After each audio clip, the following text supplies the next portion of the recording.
Shalom, shalom à tous nos bien-aimés qui nous suivent de partout.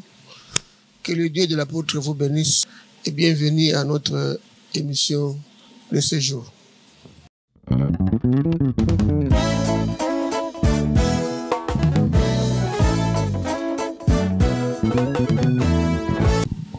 Merci pour me donner cette occasion-là de compléter quelques éléments par rapport au rôle du Père. Nous avons dit que le Père instruit le Fils, selon que la Bible dit, instruit l'enfant, selon la voie qu'il doit suivre, pour qu'il ne se détourne pas quand il sera grand. La Bible dit bien, instruit l'enfant. Il y a des choses qu'on doit dire à l'enfant qui sera difficile à un fils d'assimiler. C'est quand l'enfant est en train de grandir qu'il a la facilité de comprendre et de se soumettre à un certain nombre de choses que le Père sera en train de l'enseigner. C'est comme ça que j'ai dit qu'il y a un bébé. Nous commençons par être des bébés, enfants, et puis nous devenons fils. Et plus tard, si dans le plan de Dieu, il avait programmé, vous réserver un appel spécial pour devenir un ministre, le Père aussi a un rôle à jouer dans ce cadre-là.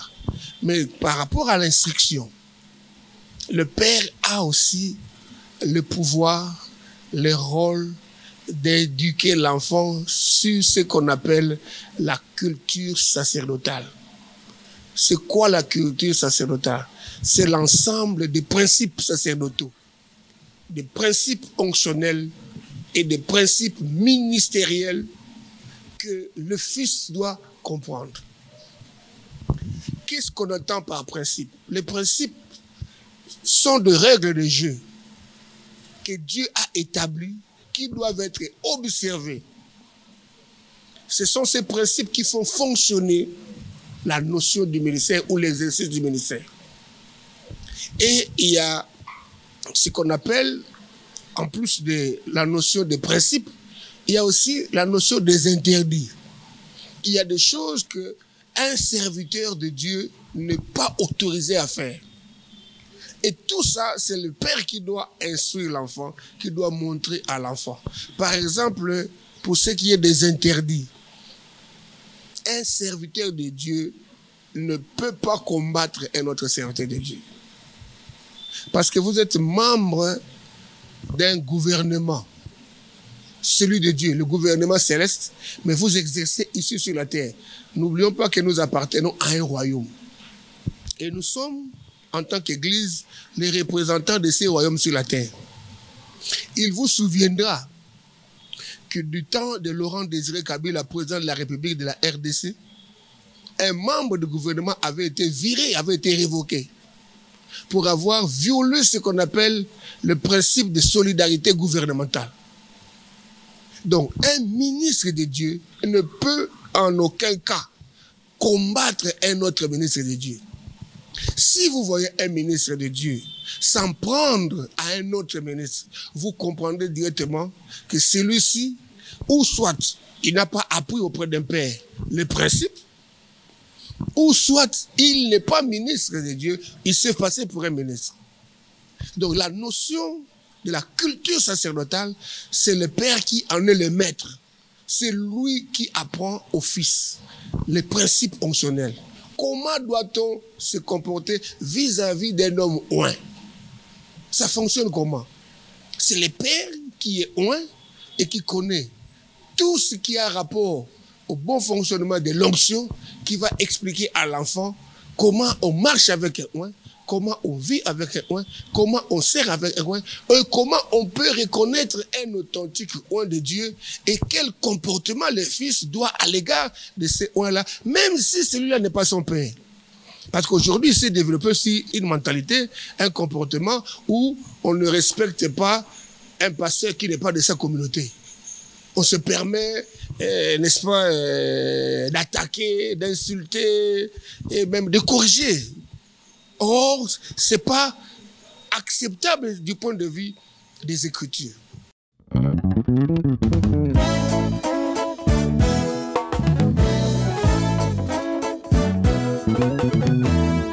D'abord, nous devons savoir que tout fils serviteur n'est pas forcément appelé à devenir demain un ministre. Il y a des fils qui resteront au service du Père toute leur vie sans qu'ils ne soient appelés par Dieu au ministère. Il y a d'autres fils que Dieu pourrait, dans sa souveraineté, appeler pour les établir dans le ministère. Et là aussi, le Père a un rôle à jouer.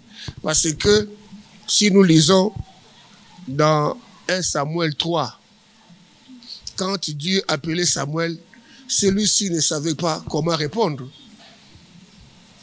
Il croyait que c'était son père qui l'appelait. Et il allait dire, papa, m'as-tu appelé? Et le père lui disait, retourne te coucher, je ne t'ai pas appelé. Et quand l'enfant est venu pour la 3e fois, c'est alors que le père lui dit, cette fois-ci, si tu entends cette voix, voilà comment tu dois répondre. Mais voici, Éternel, parle, ton serviteur écoute. Vous voyez le rôle du Père? Dieu était en train d'appeler le Fils, mais celui-ci ne savait reconnaître l'appel divin. Mais puisqu'il avait un Père, il est allé auprès du Père. Et le Père lui a dit, voilà comment on répond à Dieu.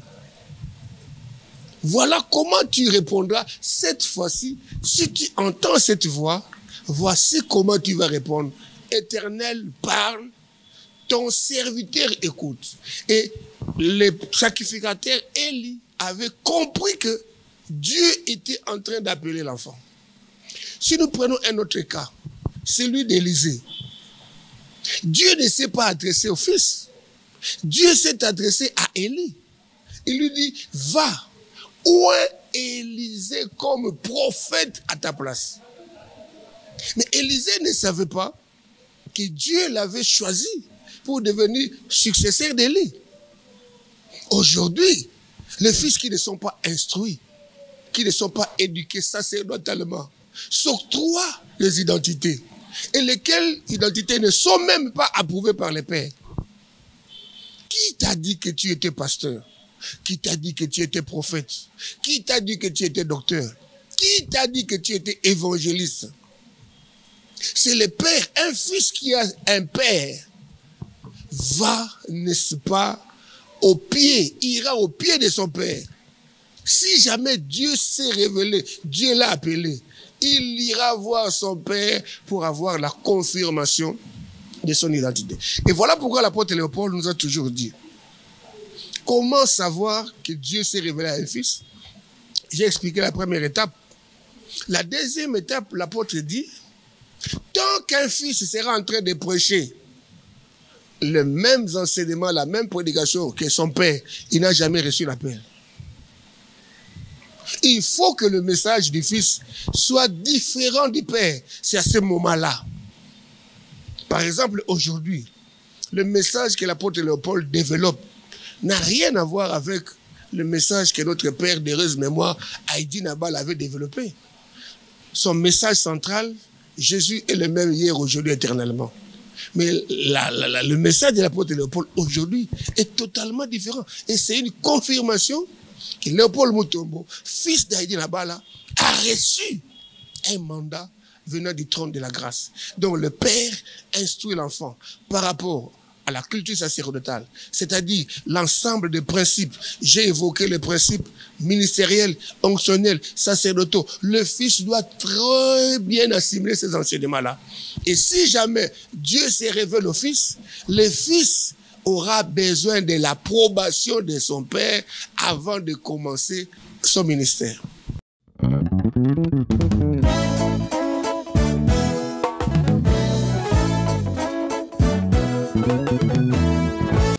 Il faut reconnaître que Dieu n'appelle jamais un fils qui n'a pas servi loyalement un père. Le fils sera d'abord serviteur du père. Et c'est là qu'on va tester sa fidélité, sa soumission, son obéissance, sa loyauté, avant que Dieu ne l'appelle au ministère, si jamais cela a été son programme. Et voilà aussi là où nous fautons, nous, en tant que fils. Parce qu'en matière de la doctrine d'appel, il y a la notion de la mise à part. C'est pas que Dieu appelle Moïse aujourd'hui, dimanche 3 avril, que le 10 avril, le pasteur Moïse part du ministère à Men Barumbu, il va commencer quelque chose à Gombe. Non.